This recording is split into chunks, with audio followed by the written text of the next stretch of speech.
This is the True Breakfast Show. Our first interaction, our first discussion is about to start. A lot of questions surrounding the presidency of the Republic of Liberia, and the most appropriate person to comment as per a matter of official standing is the Presidential Press Secretary, and we call him this morning to talk about some issues already in the news. As you already know, the Code of Conduct has been passed, the Central Bank Act has been amended.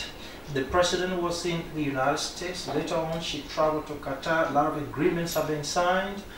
Now, what are the dividends for the country and how far are we going? Of course, we'll give you, this esteemed listeners, the opportunity to interact with the Press Secretary, Jerolinmek Peah. Mr. Peah, good morning and welcome to the show. Good morning, Mamadi, and let me also say good morning to Solomon. It's a pleasure to be here. It's been quite a long time we've not done this. Yes, but we're here, and like I have always assured, from time to time we will always seek to unveil ourselves to have these kinds of interactions, because our people must be adequately informed about the things that are being done by government, particularly from the perspective of the executive mansion. Okay. Yeah. So let's start with a visit from the U.S. Oh yes. Madam President was in the U.S. for very few days. A guest at Harvard.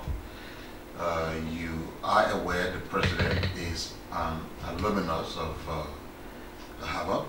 She's a part of the Edward Mason Fellows program, an alumnus of that program. They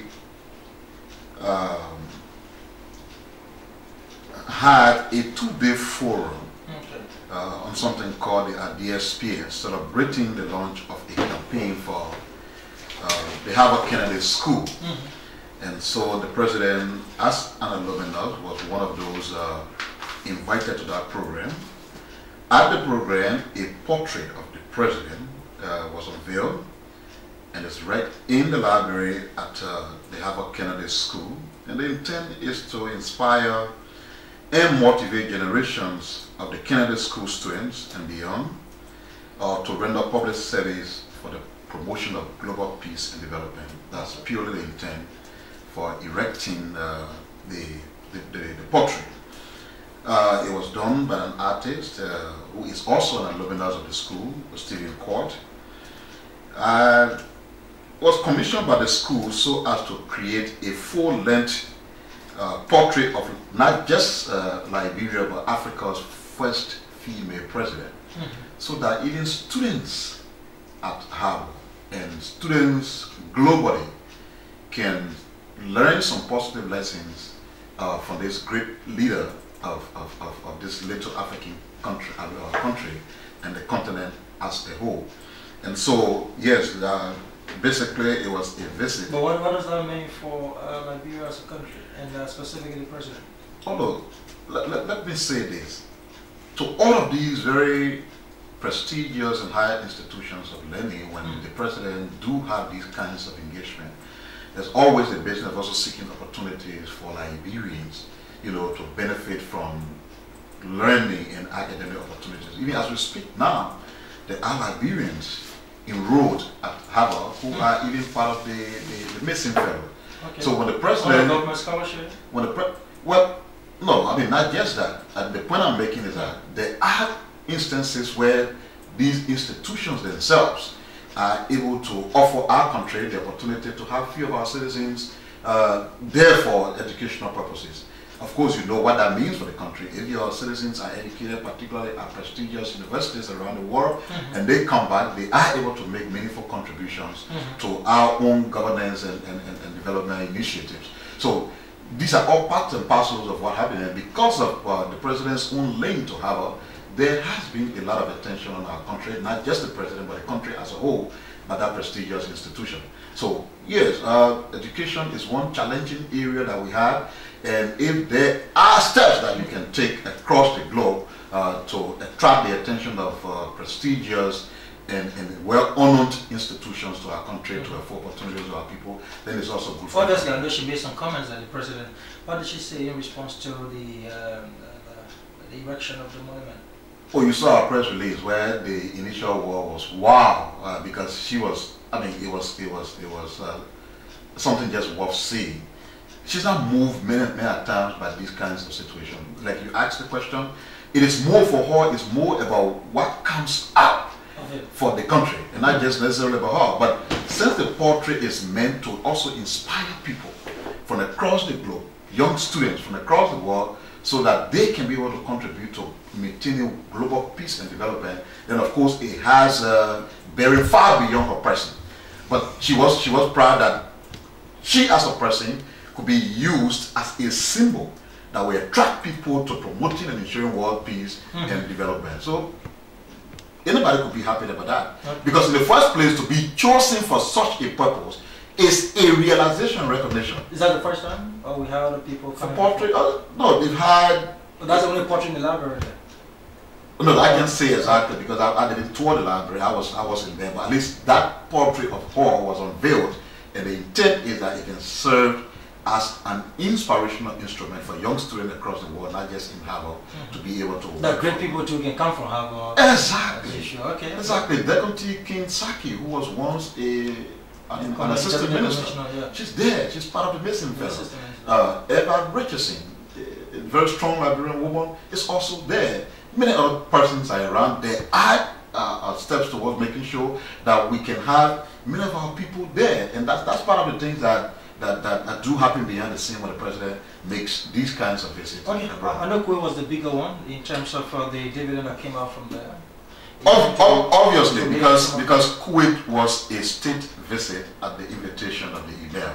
So yes, you know, when Kuwait is the 5th richest nation in the world, and so if the leadership of such a country can decide to ask you to come and engage with them, to dialogue with them, and to just hold positive discussion on what can be done for you, then of course it's a realization, recognition of something serious about your country and the person who's in charge of the leadership. So yes, we had this invitation from the Kuwaitis. So the president arrived there on the 20th, and we departed on the 22nd. She had an opportunity of holding a special bilateral meeting with the government led by the email. It was a very fruitful discussion because at the end of that discussion, 4 different agreements that are of immense significance and benefit to our country were signed. And if we may, I can just run over them. In my mind, one of the most critical of the 4 agreements is what they refer to as an agreement on the regulation of manpower employment in Qatar. Qatar, like I said to you, is the world's 5th richest nation, but a very small country in terms of the population. Qataris themselves, they are about a little over 250,000 people. But the total occupational strength of the country is around 1.7 million. So realizing that you have 250,000 Qataris, it means the rest of the people there are foreigners. So their workforce is dominated by foreigners. For example, Indians alone in Qatar constitute about 500,000 of the 1.7 million people. Matched against the 250,000 of Qataris themselves, you can imagine the rest of the people where they come from. So people from all across the globe are benefiting. We have not had that opportunity. And here we are, Mamadi, we got this problem about unemployment. It has been an issue here, it continues to be an issue. So it was agreed that, okay, the same opportunity that has been unveiled to the rest of the countries where India has taken the opportunity, they got over 500,000 persons here, Liberia can also take advantage of that opportunity. But in all of the cases, these things, besides people just migrating themselves, on a country-to-country, government-to-government basis, is more impactful. So this agreement was reached. Our Ministry of Labor and Ministry of Health here will work along with the Qataris team, and they're going to ensure that people from here in particular areas of expertise will have to move over to Qatar for employment opportunities.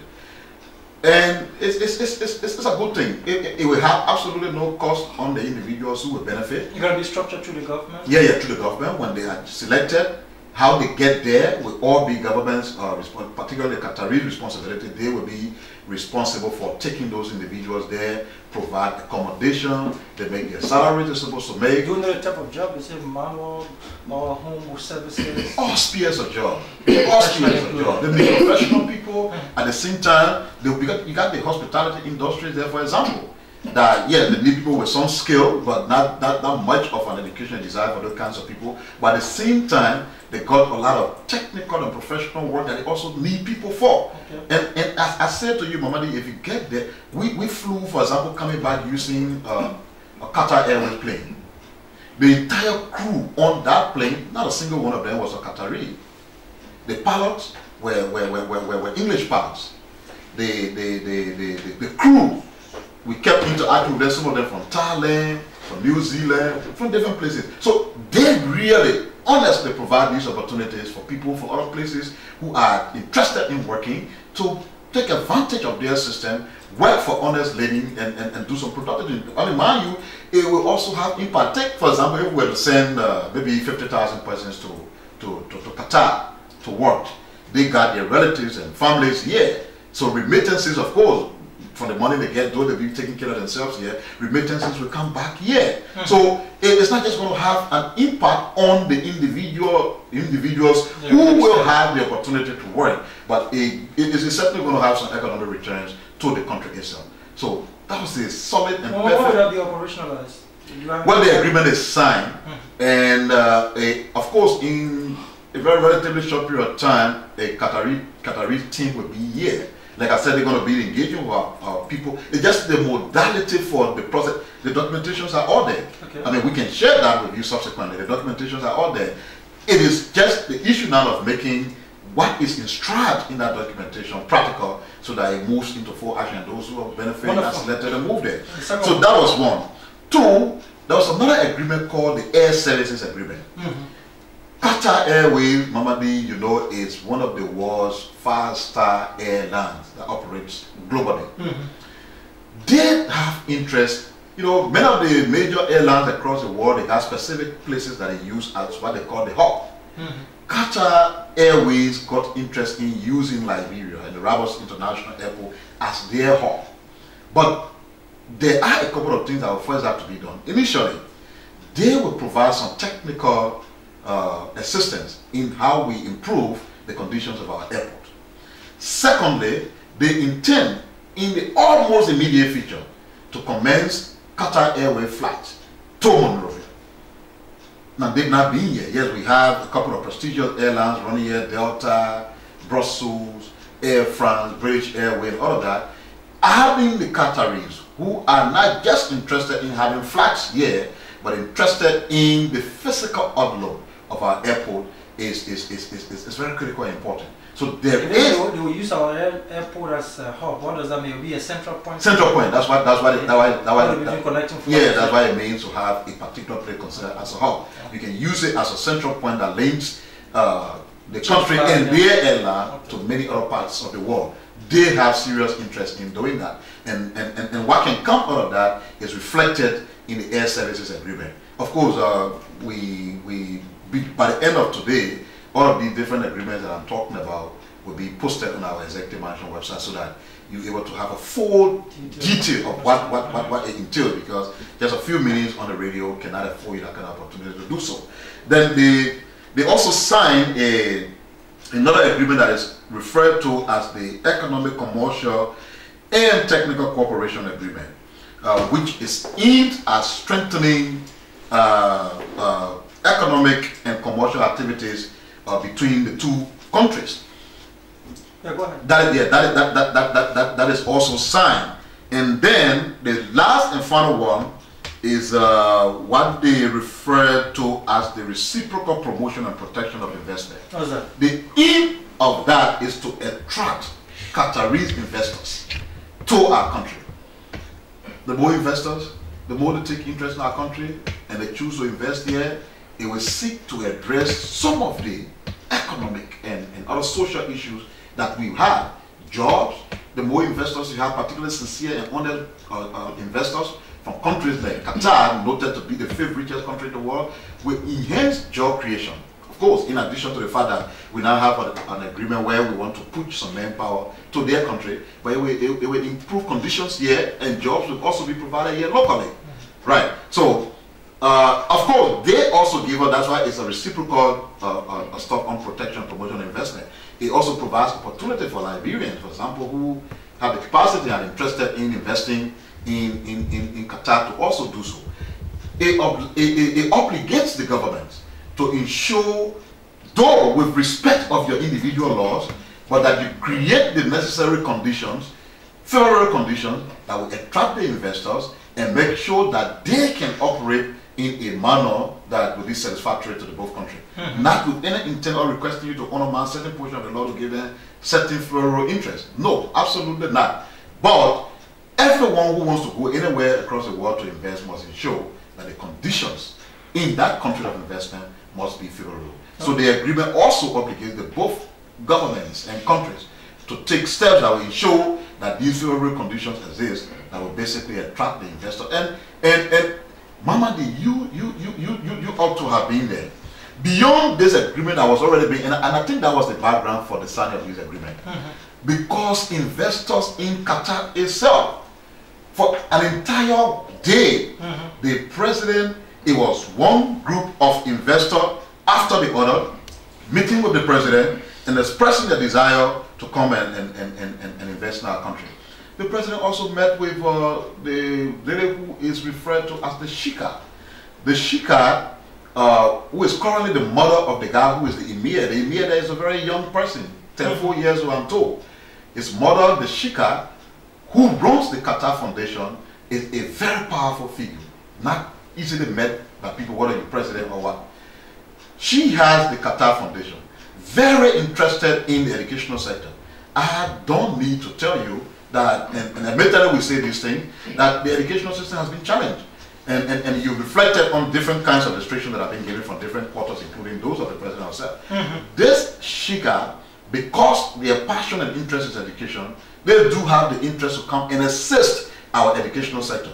In fact, that was one of the most fast-track intervention, because as of next week, a delegation from the Shika is going to visit Liberia so as to do a first-hand assessment of our educational sector, see what the challenges are, see what are some of the things that are needed to be done, so that it speeds up whatever intervention they are interested in making. So that again is a very big fruit of the mission, because the challenges are there, we need to find ways to address them. And if we have challenges in the educational sector, and we can now tap on the willingness and the interest of the Qataris through the Qatar Foundation and to address that, then we do so. Okay, but how does all this come about? Is it something that we asked for as a country that was just given? Well, no, the thing is, when they did the invitation? They invited us. Okay. And when you hold bilateral discussions with your counterpart, you acquaint them with the issues you have, the challenges you have. Of course, based on what they are capable of doing, the whole discussion, and you move into an understanding based on what they're capable of doing for you. And so then that's how the bilateral agreements do come out, on the basis of what, because it's worth nothing if you sign several bilateral agreements that are not implementable. But if you hold discussions, present your own different kinds of issues, and then they agree to move into agreement with you based on which of those issues they can address, then of course it comes to practicality and it's implemented. Well, one area I really want us to touch, all of these agreements, international bilateral agreements that the government signs, specifically whenever the president travels, do we have any system in the office of the president or in government to track the implementation process? Because just to sign is not the issue, but implementation. Because when we start counting all of the agreements, all of the goodwill that we have received, sometimes it just stops at the signature and the implementation is not felt or seen. You're right. And admittedly, you're very right. I mean, yes, there have been instances where some of the goodwill documentations are signed and follow order remains or becomes a challenge. Yes, those instances do exist. But what normally happens when you sign a bilateral agreement, it also comes from the establishment of a joint commission. The joint commission brings together people from the two countries. You mean every instance? In many instances. Okay. Brings together people from the two countries in the specific sectors of the agreement. And And the intent of that is to ensure that there's consistent and continuous follow-up so that what the intent and spirit of the agreement is can be met. Yes, I must admit to you, be the first to admit that yes, there are some instances where some of what we sign will remain on the paper. But you see, here is it, Mamadi. It is the president's responsibility to use whatever influence she has to explore these goodwills and make sure that we get the desired attention. It becomes another thing altogether for individuals who are, because it is not the president. Still the president responsible to make sure that those individuals do their work. Oh, sure. Yeah. Sure. I mean, I agree with you. What I'm saying. I said that this morning. That what I'm saying. We as a people, we look at the president. Yeah, and she does that from time to time. But what I'm saying, it comes to the whole question about people being nationalist and patriotic as well. If I have a responsibility as a presidential press secretary, the things I do, consistent with the mission of that office, must sometimes come out of my belly. It must be a desire to do it. And it should not be because the president is having me as a whipping boy and knocking me to say, you must do this and that. If she doesn't get my back, then I don't get quite conscious of my responsibility until I'm hit. It should not be so. So unfortunately, yes, in some cases that has been it. But at the same time, if you reflect and see from whence we've come, and many of the things that have happened here, they be as a result of people's ability to also follow up on some of the good agreements that we've reached. So it's a win-win kind of situation. Yes, those kinds of challenges exist, which we can address, you know, but at the same time, there have been instances where agreements are scrupulously followed up and the fruits are generated. Okay. In this instance of our visit to Qatar, it is the ardent desire of the president and hope that we will take all of the steps required to actualize all of these agreements for the benefit of the country and its people. Wonderful. I think we've done at least much on the Qatar visit. Let us move to when the president was out of the country. A lot of wahala concerning the budget. There are even calls from lawmakers that the finance minister should be held liable for the shortfall. What is the response, the position of the president on this wahala concerning the budget shortfall? Mamadi, this is the issue. We have a government, which is the government of the Republic of Liberia. From the thinking of the executive mansion, we thought that it was a good thing to take practical steps now to enhance and strengthen collaboration and coordination. Because when you do that, then you reduce the space for sometimes some of the little disagreement and noise that people You think the collaboration has not been enhanced? Well, there's been challenging, but we've enhanced it.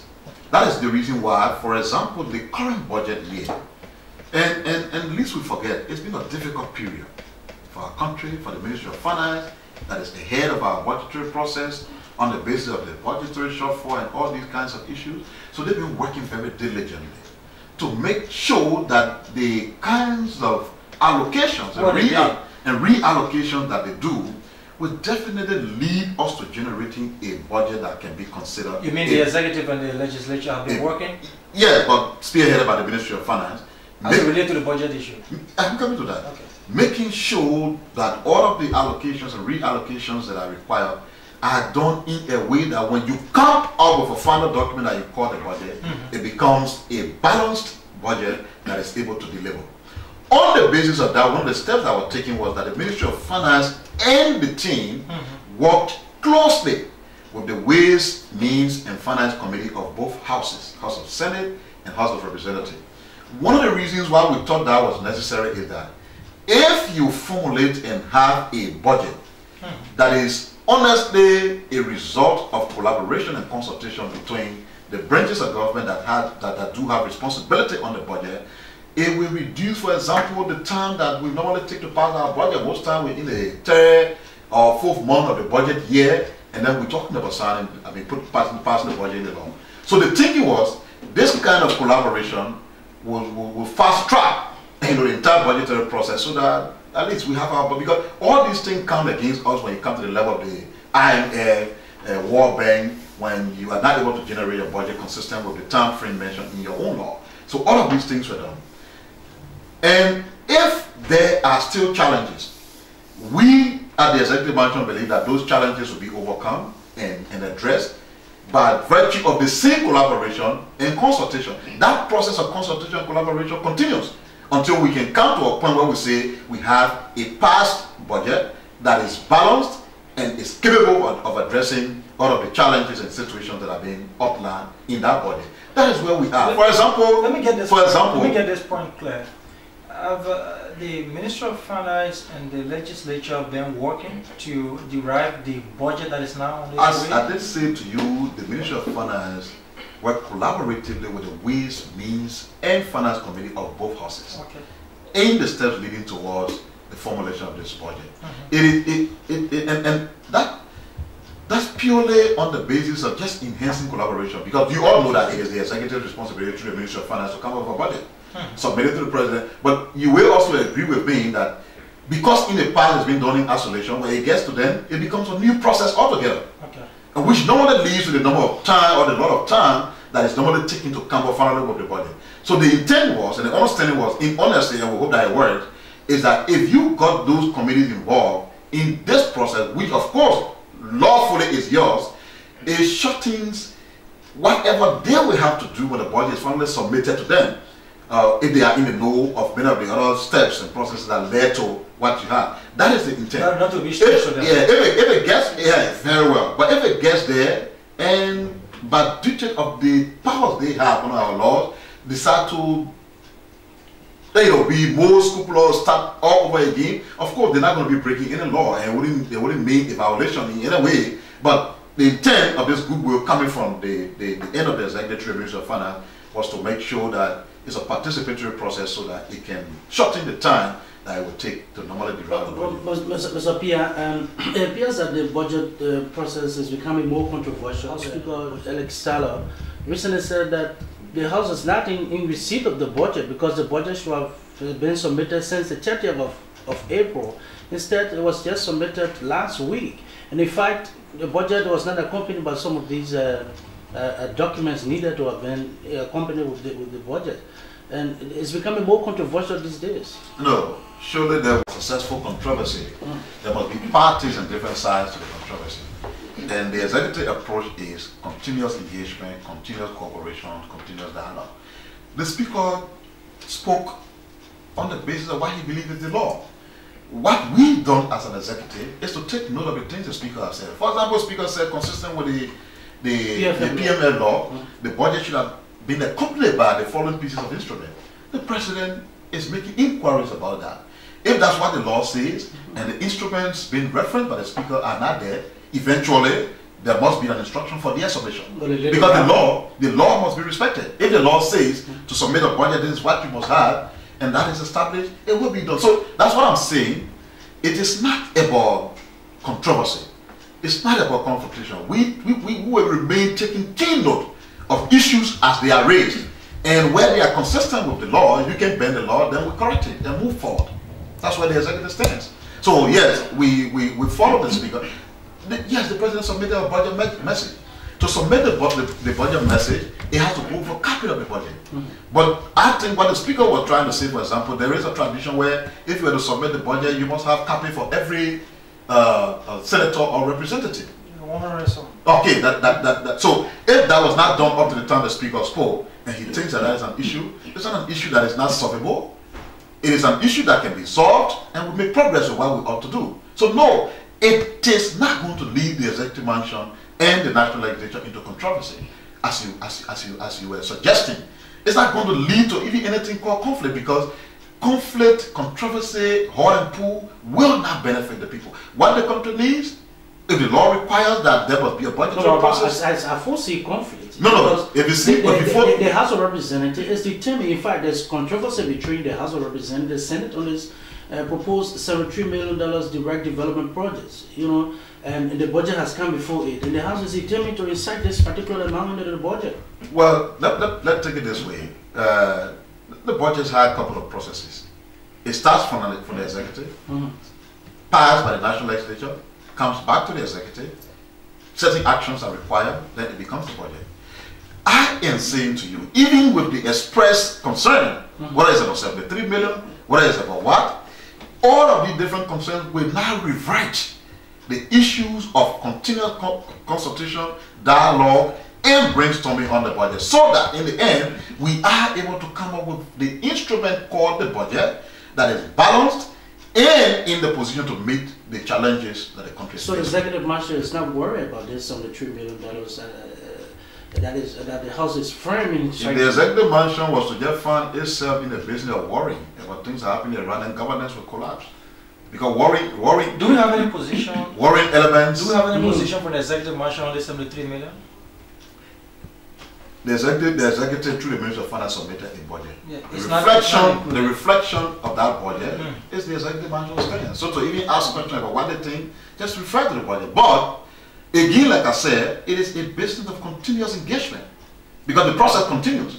So, but that engagement, every decision that is taken based on that engagement must be realistic, because one of the things that the executive is seeking could be addressed this time around with the new budget is that we will try to get away from having a budget that will move into, and at the end, still come back to report the company of a budgetary shortfall. Wonderful. That was the basis of it. We recently mentioned that the PBCC and executive director has resigned. Do we have any reason why that decision was taken by her?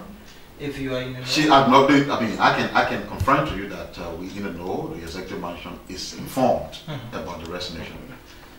But what you need to do, what you need to know is that at the PPCC, the president appoints members of the board of commissioners. Yeah. The executive director is an individual appointed by the board of commissioners, not a presidential appointee. So, who was the resignation addressed to? Well, the president is in know of a copy of the letter of resignation. Okay. But the point I'm making to you is that the president doesn't appoint the executive director of the PPCC. However, the president is interested in what happened. Yeah, I'm also interested. Yeah, because it doesn't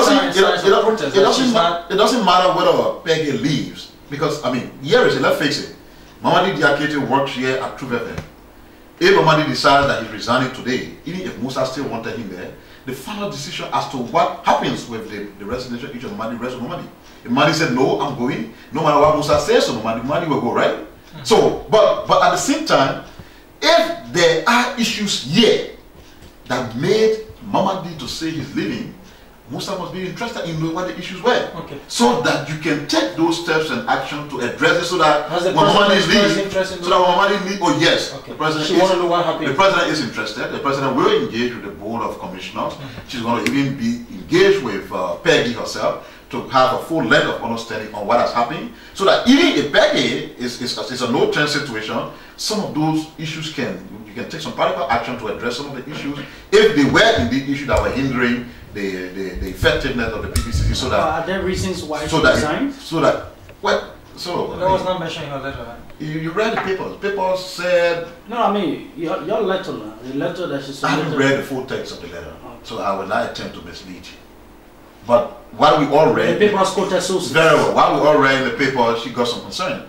Now, what is of interest to us, and which I want us to stick to and remain read so that we don't get off track, is that yes, the resignation caught the president's attention because she was served a copy of a letter of resignation, and she wants to understand in full length what the issues are, so that even if it is not her, and it is Solomon Ware tomorrow, who the board of commissioner will think can be the executive director, those bottlenecks that may have been there, which maybe led her to resign, can be addressed. Because the PPCC process, in the opinion of the president, is a critical component of our overall anti-corruption fight process. And so we must do all that we can to ensure that that process remains strong, independent, and that it can yield or generate the required results. Okay, let's talk a little bit about a comment on the Code of Conduct and the CBL Act, which remain a little bit confusing. Whether it was signed by the president, it was not signed. Later on, we learned that the Code of Conduct has been signed. I can confirm to you, and that's how more I would want to say, that the CBL Act was signed by the president. To address the issues of the details of that, subsequently in due course, the president herself will get publicly engaged. And during that public engagement, we anticipate that more detailed discussion and information on that instrument, plus other issues concerning the even very economy, will be addressed by the president. We think it's sometimes necessary that you bring the president off the box, get engaged directly with the people, and that will be done sometime later. Yes, you also signed the Code of Conduct, which we think is good, because some of the things reflected in the Code of Conduct, the president has been pushing them but just purely at the level of the executive. For example, access declaration, which is now a critical component of the code of conduct, must only be done by the executive because that's where the presidential power rests. Yeah.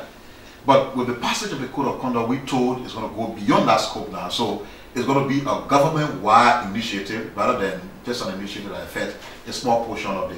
And we think it's a good thing because the code of conduct issue has been lingering there from the past term before the 2011 elections. Now that it's out of the bracket, now that it has been signed, we hope. Okay. And it's not just about, it's good for people to know, it's not just about government ministers. It's a code of conduct meant to the country. Yeah, the public sector service as a whole. So yes, it's been signed by the president. Like she promised during the signing ceremony, there's going to be a public document, it's going to be available, people are going to look into it and see what the details are. But of course there were public hearing and also many of you may already be aware, but to have a full length understanding of what it entails will be again available on our different websites. Thank you very much, Jerolinmek Peah. He's Presidential Press Secretary. This is the Truth Breakfast Show. But before we go, I understand today we're having the formal launch of the African Common Position on the post-2015 development agenda. Yeah, the national launch actually, because it was formally launched before in Jamina and Chad after the process was completed. But the president being the chair of that high-level committee on the Common African Position, she has to also seek to nationalize that Common African Position. So what we have in here is the national launch.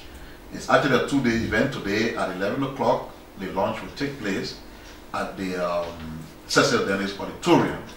You know, members of the cabinet, legislature, the judicial, diplomatic corps, heads of national institutions and autonomous agencies, they're all going to be there. But then tomorrow, which is very critical, at the Belekasa from 9 o'clock, it will be a full day of presentation and discussion with members from people from the private sector, civil society, the academia, the media, and other stakeholders. The intent is the African Common Position. Will have other people participating from outside Nigeria? Well, this is how we call this a national launch. So what the sector that is being targeted for this particular ceremony is our national stakeholder, civil society, the media, and the academia, the rest of them. So as to encourage their involvement and support in the process concerning the Common African Position. Thank you very much. We have a tradition here. We allow our listeners to comment on the issue raised by our guests. So I'm going to take at least 7 calls. The interest seems to be a little bit high. And a lot of my text messages pouring in, some of them in line, some of them totally outside. 0777 469794. 0777 469793. Okay, let me do it first, and then we'll move on to my friend Solomon. Well, good morning. Yeah, go ahead.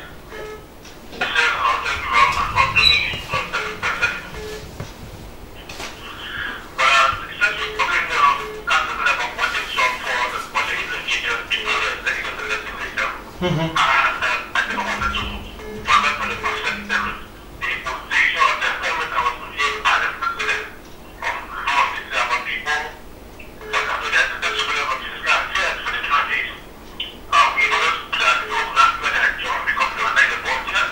Okay. All right.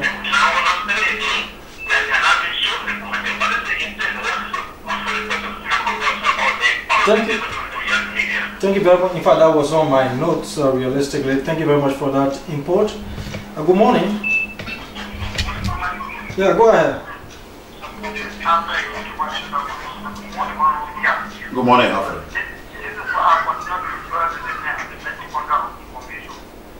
The what? The mental contract of information. Okay. When you appear on the air and put up on the spot of God and say that I'm going to get something from information. The president came to Qatar and listened to me to finish the spring. That's what we see. The president is actually an other administration of the development of our policy. He's very other than Qatar. And people say the president wanted to make it and say to them and Uganda and the United States. Because how you see around and lobbying and people can have it. So the movement for the president to that, we have to get him on by the have learning instead of education sector, having it is putting that all the military weapons still closely president out of the law. Okay, thank you. Good morning. Go ahead, P. Yeah, you're live, P. Go ahead. Yeah, thank you very much. For giving me a morning time for very long, very secondary to the president of this country. Good morning. Sometimes if you come about the foundation of our country, we can flex major president wisdom as an interest of it. And the president who needs to put out the last time the president went to meet to India to have an agreement also. And I want the president to only let him know about the urgent commitment from Qatar. But I want to put this talk about the difference between those traditional chicken and other things. But once you're pulling on that, I mean, that's how much more is that in the problem is not to flat. It's actually more for us than to flat. Because there's no way I'm not forward, just so people just come out and verify. You know, they just need this money, just quite what people want to bring and going to move on to. That the president will be loud, please. And the brewers around the country and around the world. Thank you very much. And 2 or 3 more calls. Good morning. Yeah, go ahead, Joe. Yeah, go ahead. You're live. Yeah, Big Brother Jurasan, how you doing?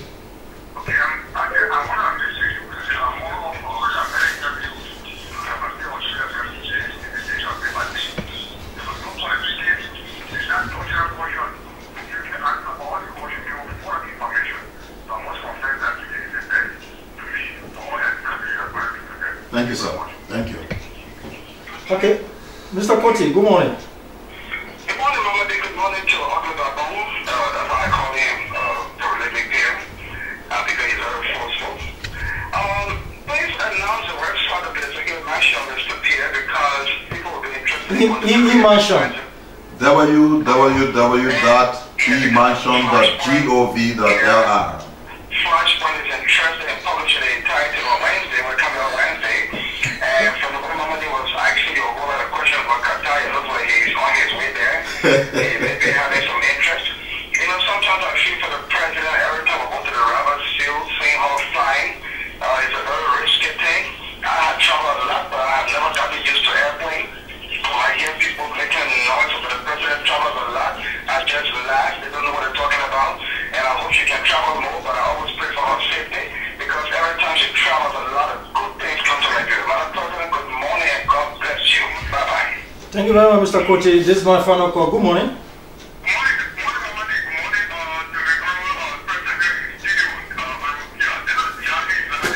Thank you. Good morning.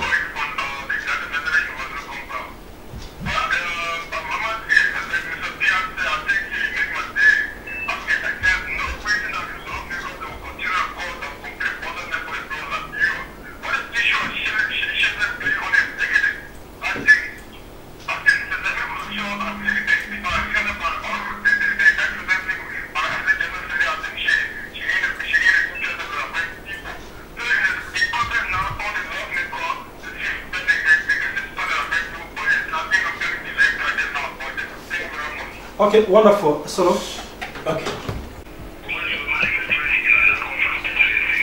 Go ahead.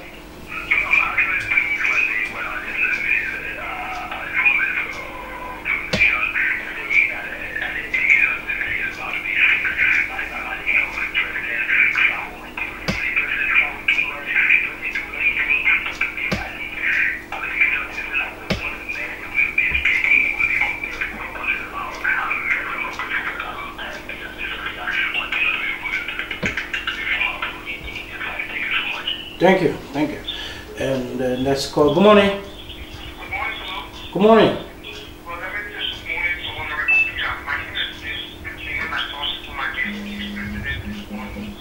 And so what has been here from Honorable Peah, all we can do, and post-president are continue to count the shape of the president. We hope we can count the tangibles that come out of the trip of this president. Because every time this president travels, there are a lot of benefits for this country, and that is why some are already committed to support this government to intervention there. So no matter what happens,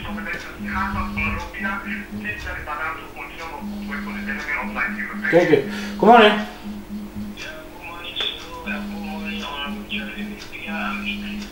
Good morning, Idris.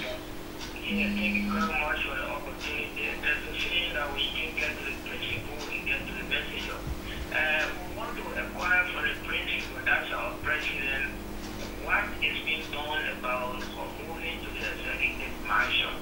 As you know, the mansion is the seat of the president, and I don't know whether our government is paying money to host the president in Congo Town. We want to know update as to what's being done at the executive mansion. How far is it? When we expect our president to be seated in the house of the president. Oh, thank you. Good morning.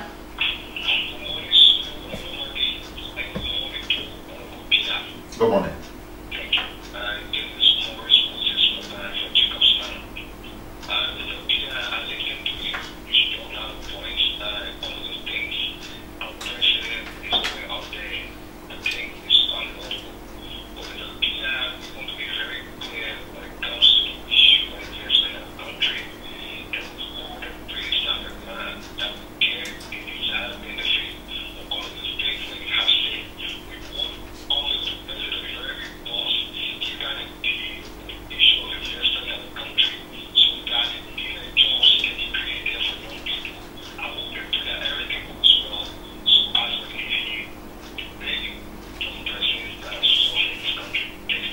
Thank you. Good morning. Good morning, you're live.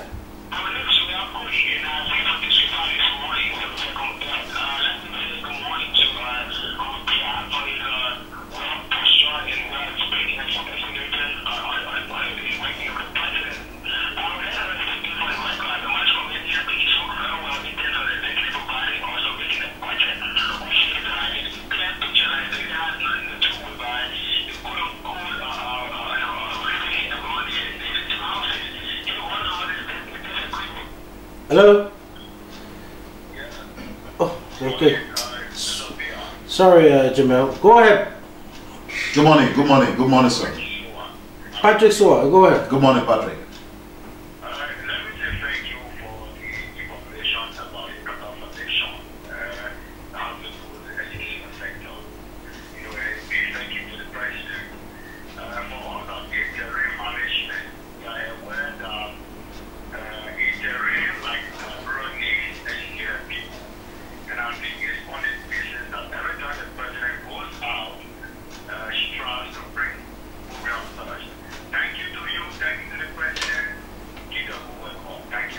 Let me take my final call. Good morning.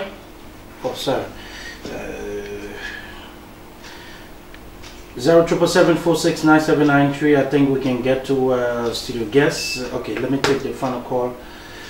Good morning. Jamel, you're back on the line. Yeah.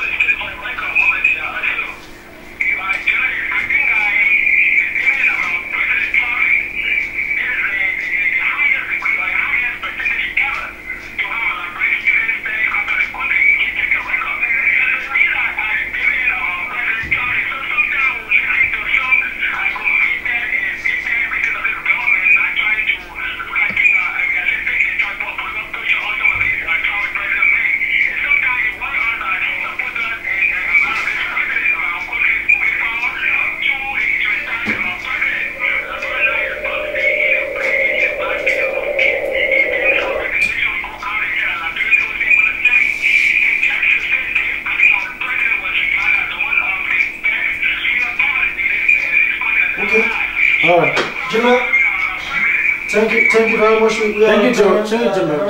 Briefly to yes, the first caller who was concerned about the Assistant Secretary of Fiscal Affairs, I mean, he's right as a general concern. Okay. Of course, I will have to hold a discussion with the President immediately from here. I'm aware that we issue a press release sometime back appointing them. I know some of the individuals and they've given me feedback that since then they've not started, and some of them say it was put up on budgetary issues. So I hope I can get the required clarification from the President on where we stand as we move towards the budget, because the fact that those people were publicly appointed and we announced that they are supposed to be, yeah, so we will find that the neo-progressive guy was concerned about the fruit of some of the things that took place in Indonesia. And I think he was saying that in now, say, okay, we went to Indonesia, we heard all the good news, that let know what happened there as we even talk about the Qatar stuff. You know that there was a land of credit agreement basically meant to develop the distribution and transmission line, because, and that is very critical, because after you restore the hydro, normally you're not going to generate current anywhere to whenever if you don't have the structure or the infrastructure for distribution and transmission. That is on course, and for the record, let me assure Pew that is on show, that is on course. The funding is available. The work that is required to be done will be done, so that when we have the hydro funnel, we're able to generate the electricity we need. For Idris Belete, he has a concern about the president moving to the mansion, but not only that, he was concerned about whether the government is not spending money for wherever the president lives in Congo-Town. Idris, the place the president lives in Congo-Town is her personal property, and that she owned before becoming even president. So no, you're not paying money. On the issue of the executive mansion, we try to, as best as possible, to be honest. When the president visited the executive mansion the other day to see what was ongoing, no outside press were there. We asked the executive mansion, took the initiative to announce that the president was very displeased about what she saw ongoing at the executive progress of the work. Exactly. Not just the progress, but the quality also was of a concern to the president. Since she returned from there, steps have been taken. No, if you put a president in a place, and Idris, I hope you understand this, she is your president, right? And when she moves into a place, it has to be a place that you assure that it's okay.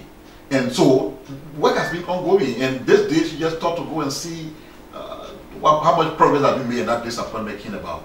All of it requires steps that are needed have been taken to correct what was observed there, and let's hope that it can be finished for the president to move in. But if that is not a possibility, it is the home of the President of the Republic of Liberia, not just the home of President Sirleaf. Okay. Let's hope that before we leave, that place will be fully ready.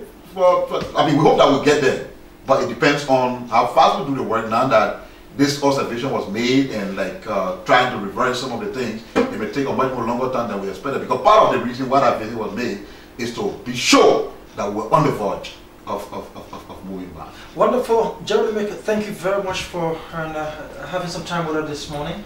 I think you've answered all of the questions like one of our callers say. You have anything final to add? No, just to thank you for this opportunity. And like the caller said, yes, we have a responsibility to make sure that they are informed. But we thank God for people like you and the journalists from across this country and the different media institutions that are providing the opportunity for us to do so. Thank you, sir. Wonderful. Thank you, sir. This is how we go home on this one. We're going to be back right after this break, bringing news and information from the water sports. And then on, we'll talk to Molba Mole from the Congress of Democratic Change. Stay tuned. So then you will be in your turn. Want to look like